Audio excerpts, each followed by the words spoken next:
अस्सलाम वालेकुम friends, welcome to my YouTube channel. उम्मीद करती हूँ आप सब लोग खैरियत से होंगे। Today we are started our first lecture on personal growth challenges. Now first we started I will tell you about personal growth challenging. What is personal growth challenging? Personal growth challenges वो होते हैं जिसमें आपकी खुद की personal development आती है, जिसमें आपकी बॉडी लैंग्वेज आती है, आपकी स्पीकिंग लैंग्वेज आती है, आपका क्या कहते हैं एटीट्यूड आता है, आपकी पर्सनल जो लाइफ आती है ना उसको आप पर्सनल ग्रोथ कहते हैं। ठीक है, उसके लिहाज से ना मैंने कुछ ये बुक्स रेकमेंड की हैं। इन बुक्स के बारे में मैं आपको बताऊंगी, आप ये बुक्स लाजमी पढ़िएगा। ठीक है, बुक्स के बारे में मैं आपको इनके नेम्स भी बताऊंगी और साथ साथ इनकी एक एक दो दो लाइनों में इनको एक्सप्लेन भी करूंगी कि इन बुक्स में है क्या और आपके लिए इसमें क्या फ़ायदा है। तो वीडियो को आखिर तक ज़रूर देखिएगा और चैनल को लाइक और सब्सक्राइब ज़रूर कीजिएगा। ठीक है, चलिए जो first day 1, day 2, day 3, day 5, it means कि जब आप ये बुक्स पढ़ेंगे ना तो उसके बाद आपके अंदर ये बुक्स की वजह से ना चेंजेस आएंगी। ठीक है, डे 1 में वैसे जो फर्स्ट बुक है ना वो ये है make your bed. It means कि जब आप सुबह के टाइम उठते हैं ना, उठकर आप बजाय क्या कहते हैं अपने आप को संवारने के ना सबसे पहले आपने अपना बेड संवारना है। ऑब्वियसली जब आप रूल्स एंड रेगुलेशन पे चलते हैं तो सबसे पहले खुद चलते हैं, देन दूसरों को आप कहते हैं कि पहले आप खुद उस चीज़ को फॉलो करें, देन दूसरों को फॉलो करने की कोशिश करें।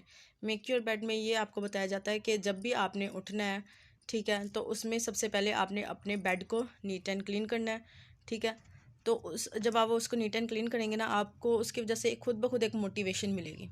ठीक है, जब आप पहला काम दिन का उठते साथ या पहला काम आप कंप्लीट करते हैं ना तो फिर आपके अंदर एक ये मोटिवेशन आती है कि जब आप पहला काम कंप्लीट कर रहे हैं ना तो आप हर काम कंप्लीट कर सकते हैं। ठीक है, नेक्स्ट में आता है how to talk to any one.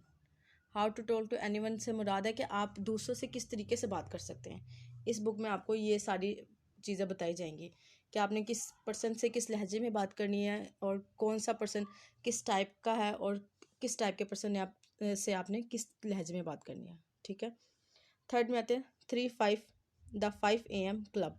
The 5 AM club में बताया जाता है कि आप जब सुबह 5 बजे उठते हैं ना तो जो इंसान सुबह के वक्त उठता है ना, ये तो वैसे भी है ना, हाँ, बीइंग अ मुस्लिम, कि जब हम सुबह 5 बजे के वक्त उठते हैं ना, फजर टाइम उठते हैं, उसका उठना ही अलग है।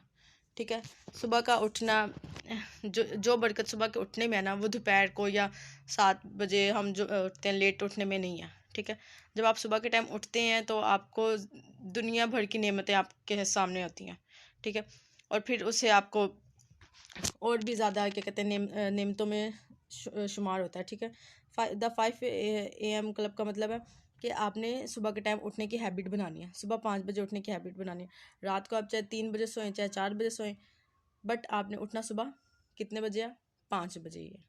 फिफ्थ में आता है rich dad and poor dad. Rich dad और पुअर डैड में आपको बताया जाता है कि जो एक अमीर बाप होता है और एक गरीब बाप होता है। अब इसमें ना दो फैमिलीज़ की डिस्कशन की हुई है, एक अमीर फैमिली और एक गरीब फैमिली।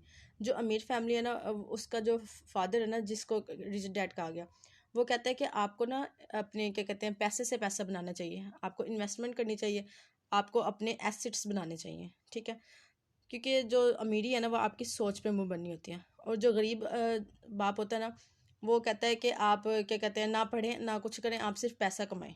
ठीक है, वो पैसे के पीछे भागता है, लेकिन जो अमीर बाप है ना वो कहता है पैसे के पीछे ना भागो, आप अपनी इंटेलिजेंसी के पीछे भागो, आप अपनी हैबिट आप अपनी स्किल्स इतनी इंक्रीज करो कि पैसा आपके पीछे भागे। ठीक है, और जो 5 है डे 5 में आता है नो एक्सक्यूजेस। सम टाइम ऐसा होता है कि हम अपनी गलती को छुपाने के लिए ना अपने एक्सक्यूज़ दूसरों के ऊपर ब्लेम करते हैं। तो इसमें बताया गया कि आपने किसी के साथ कोई एक्सक्यूज़ नहीं करना। ठीक है, ना किसी के साथ कोई एक्सक्यूज़ करना है, ना ही किसी के साथ किसी भी किस्म की एक्सपेक्टेशन रखनी अपने, क्योंकि आप जब दूसरों से एक्सपेक्टेशन रखते हैं ना तो उतने ही आप हर्ट होते हैं। No expectation no हर्टनेस।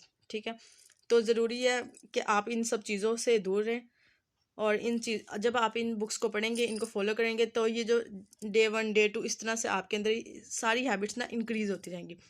क्योंकि कहते हैं आप अपने माइंड में जो भी चीज़ अपने माइंड में डालेंगे ना वही आपकी ज़ुबान से बाहर आएगी। Garbage in garbage out. ठीक है। जो चीज़ आपके अंदर इन होगी, आपके दिमाग के थ्रू, आपके माइंड में इन होगी, वही आपकी ज़ुबान के थ्रू बाहर जाएगा।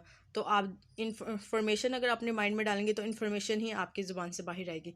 तो ये डिपेंड करता है आपके ऊपर कि क्या आप देखते हैं, क्या सोचते हैं और क्या सुनते हैं। उम्मीद करती हूँ आज के लेक्चर में आपको बहुत मज़ा आया होगा। नेक्स्ट लेक्चर में आपको इंशाल्लाह बाकी बुक्स के बारे में नेक्स्ट लेक्चर में बताऊंगी। तब तक के लिए अपना ख्याल रखिएगा और लाइक और सब्सक्राइब करना मत भूलिएगा। नेक्स्ट वीडियो में मुलाकात होगी। अल्लाह हाफिज़।